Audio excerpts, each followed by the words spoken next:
Hey everybody, it's Fox. I want to talk about the hypothesis that Earth, our tiny little dirtball floating through the seemingly infinite cosmos, is in fact a prison planet. This idea appears to have been around for as long as humans have had the ability to consider their place in the cosmos. There's some compelling evidence for it. Well, speculative evidence that argues that this is indeed our shared predicament. If so, holy crow. But before we face off against this existential dread, I want to invite you to subscribe. We muse about all the stranger things this world has to offer, from the UFO phenomena to cutting-edge tech. I believe the truth is stranger than fiction, so I seek out the strange, because odds are, that's where the truth is. But moving on. The idea that Earth is a prison planet is not simply a science fiction trope. It has some legitimate science backing up the hypothesis.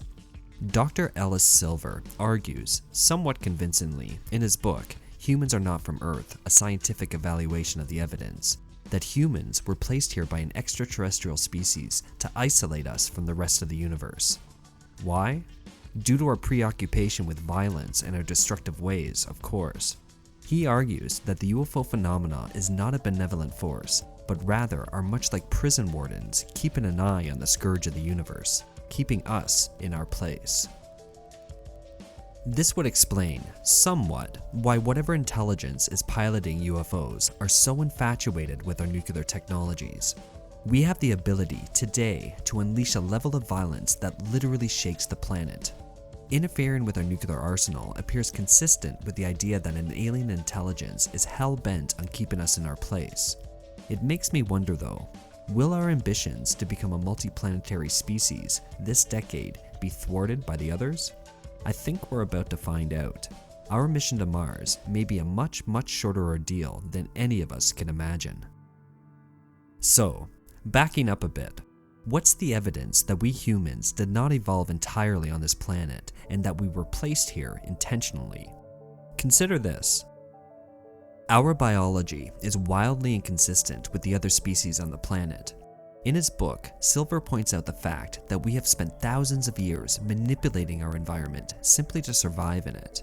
No other species has had to contend with such challenges. Also, our diets are extraordinarily broad, unlike say the panda that only eats bamboo shoots or the koala that only eats eucalyptus plants. Practically every species of life on the planet has a very narrow selection of food sources, other than humans. Many live on vegetation, like grass, a staple for them, but worthless for us. Then there is our intelligence. Sure, there's a decent argument that we are not all that bright, but we leave every other species of life in the dust when it comes to how we use our noggins. We are so extraordinarily different in this aspect that entertaining the idea that something must be up is reasonable, right? A few other things. We sunburn and are susceptible to skin cancer. No other species of life on Earth suffers so harshly under the sun.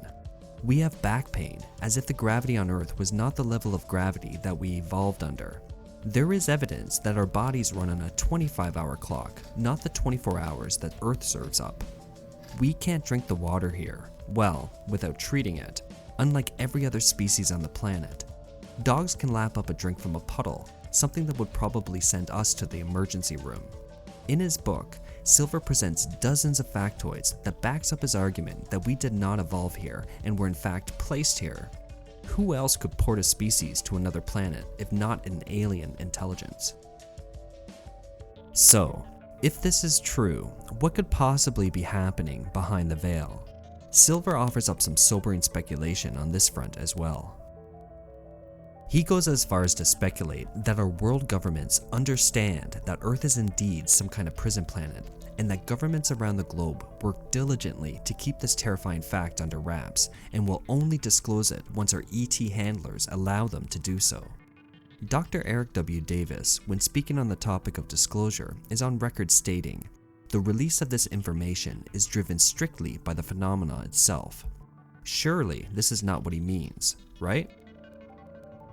Another out-of-this-world idea is that Earth's gravity has a restricting effect on our consciousness. Gravity affects everything else, why not our consciousness? The gravity on Earth appears to have detrimental effects on our bodies, why not our minds? Could an alien intelligence have chosen this planet not only for its biospheres, but also for its restricting effects on our minds? Many believe that humans are performing, cognitively, well under our full potential. Perhaps there are legitimate scientific reasons for this, and maybe an alien species chose this planet specifically to further limit our abilities. Earth is so ridiculously difficult to get off of. Just ask Elon Musk.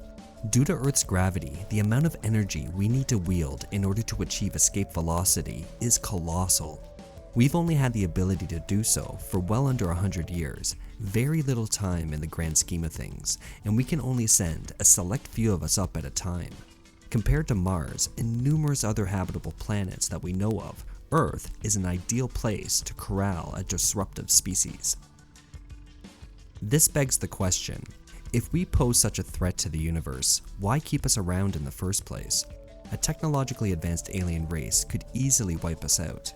If Silver's hypothesis is true, and we are still here playing with our fidget spinners, then that implies that forces exist that either advocate for our continued existence or have a plan for us. But to what end? Let's discuss in the comments. I'll be there. Truth is, I think we have reason to sleep well. The prison planet hypothesis is an interesting one, but I'm not convinced Earth is a prison planet. While people like Silver offer up significant anecdotal evidence, at many times it reads like a potential misinterpretation of the science. I don't have a PhD, but Silver's arguments seem tenuous at best, and the evidence he presents can be wildly interpreted in any manner of ways. Have a peek at his book and let me know what you think. I'm open to the idea that a non-human intelligence has had an influence on our species. I'm convinced they do today, just look at our pop culture. But to say there is a nefarious intent behind our existence here requires a much better argument with hard facts to be considered truth. We're going to make it to Mars and beyond, no matter what our ET handlers have to say about it. Thank you for listening. If you like my work, please hit that like button and consider subscribing. And remember, this ride is not without risk. Be careful out there and take care.